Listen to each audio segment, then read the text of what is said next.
Morning class. Before we begin, let's take a moment to pray first.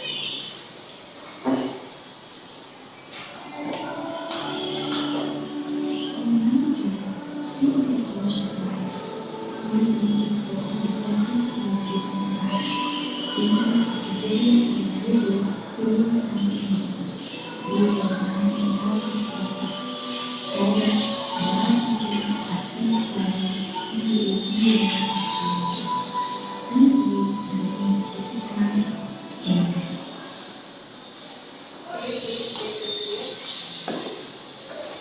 Let's now begin our class.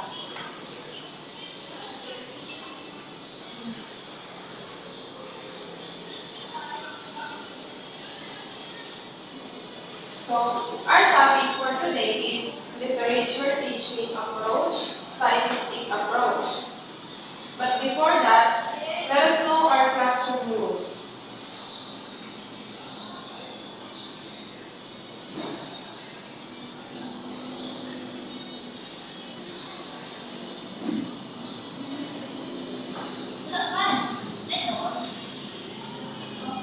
Okay, Ms. McKnight, please read our classroom rules. Classroom rules. Be prepared, come to class with all necessary materials and homework completed. Keep the space clean, maintain a tidy work area and clean up after yourself. Raise your hand, signal when you have something to say or ask or question to avoid interruption. Okay, thank you. Next is, let us know also our objectives.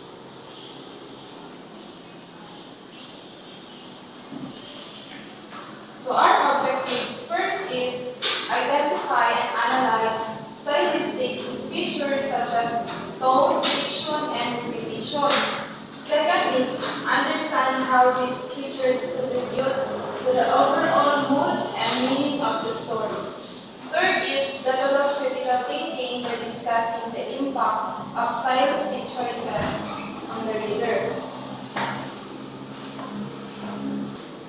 Ano po? Objective. Go. So our lesson title is Analyzing Style in Edgar Allan Poe's The Telltale Heart. Today we're going to explore the writing style of Edgar Allan Poe, a master of suspense and psychological tension. Poe's stories are known for their vivid language, unusual sentence structures, and intense atmosphere. Our main focus will be The Telltale Heart, a short story full of these elements. Will look at how Poe's virtuous tone and use of repetition create a powerful and army story.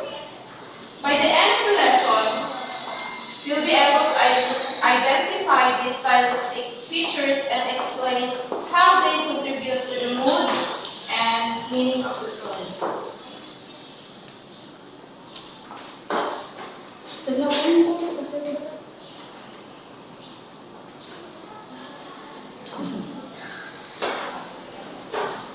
So our discussion for today is how does Poe's language make the story suspenseful? What role does the heartbeat play in building tension?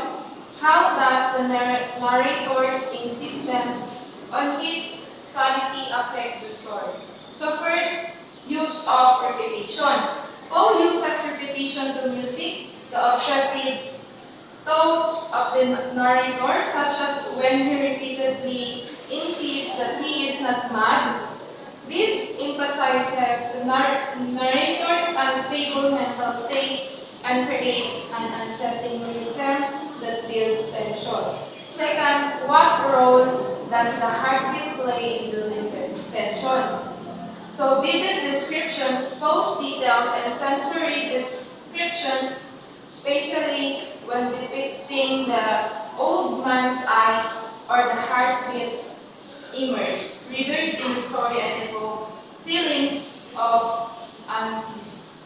Third, how does the narrator's sense on his sanity affect the story. So, pacing and sentence structure, the story's pacing varies with short, choppy sentences at moment of heightened tension, such as when the narrator describes the night of the murder. These abrupt sentences mirror the narrator's nervousness and the quickening of his heartbeat, drawing readers into his frantic state of mind. So, let us watch the short story of The Telltale Heart. The Telltale Heart is a short story written by Edgar Allan Poe and published in 1843. Representative of Poe's trademark macabre style, the story is narrated in the first person by an unnamed man who attempts to convince the reader of his sanity after committing a murder. The Telltale Heart is considered a classic of Gothic literature and remains one of Poe's most famous tales of suspense. The narrator begins by insisting that while he is terribly nervous from the ordeal he is about to relate, he is not mad. Instead, his senses have been sharpened by the experience, and he explains that he will calmly tell us the whole story to prove his point. The narrator describes an old man whose eye he begins to fear and detest. Although the narrator's relationship to this old man remains mysterious, he knows that he did not desire the old man's money, nor had he ever been wronged by the man, and in fact felt affection for him. Nevertheless, the narrator decides to kill the old-timer so that he will never again have to look upon the pale and filmy eye. Each night around midnight, the narrator sneaks into the old man's room and cautiously shines a lantern onto his eye, insisting in the retelling that a madman would never have been as wise and careful as this.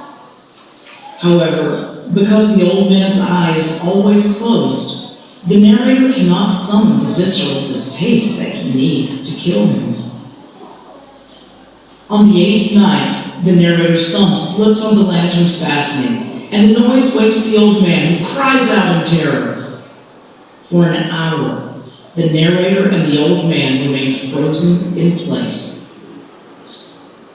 Eventually, the narrator decides to slowly shine the lantern on the man's vulture eye, now wide open. The side of the eye triggers the hatred he had been missing the last 7 nights. He begins to hear the old man's heartbeat, which he compares to the sound of a watch enveloped in cotton. As the heartbeat grows louder, the narrator worries that the beating will wake the neighbors. He attacks, dragging the old man to the floor and stifling him with a mattress until he can no longer hear the beating.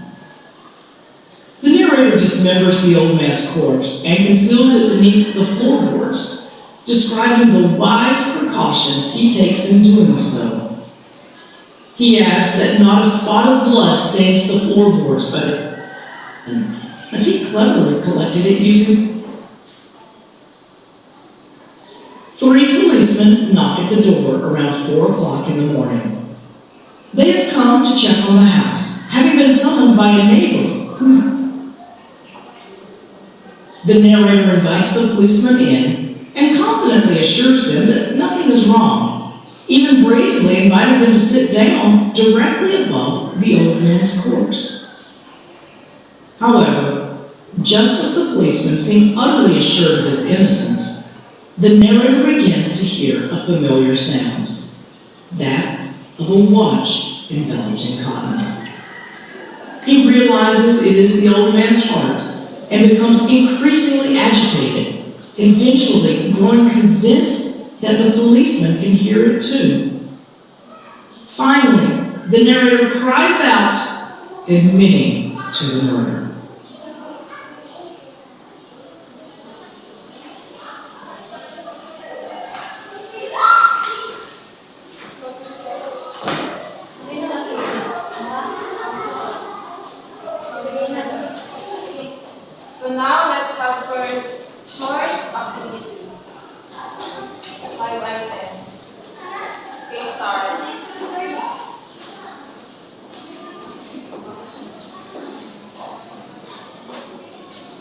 Okay, number 1. Why does the narrator decide to kill the old man?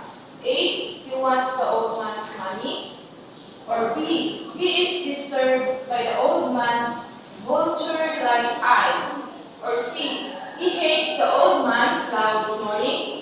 And D. He believes the old man is plotting against him.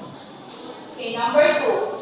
How does the narrator attempt to cover up his crime? A. He buries the old man in the backyard. B. He hides the body under the bed. Or C. He dismembers the body and hides it under the floorboards. Or D. He throws the body in a river.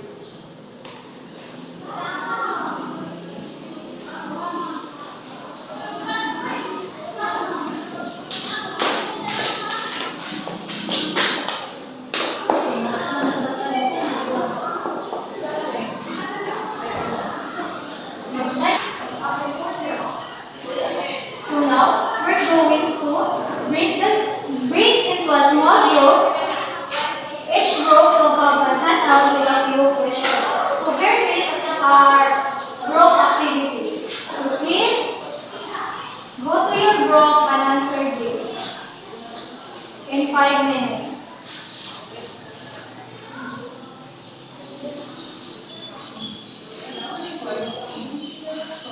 Group 1. What repeated words or phrases can you identify and what effect do they create? 2. How does food choice of word contribute to the overall tone of the story? 3. Find examples of vivid imagery or figurative language and discuss their impact. So start answer.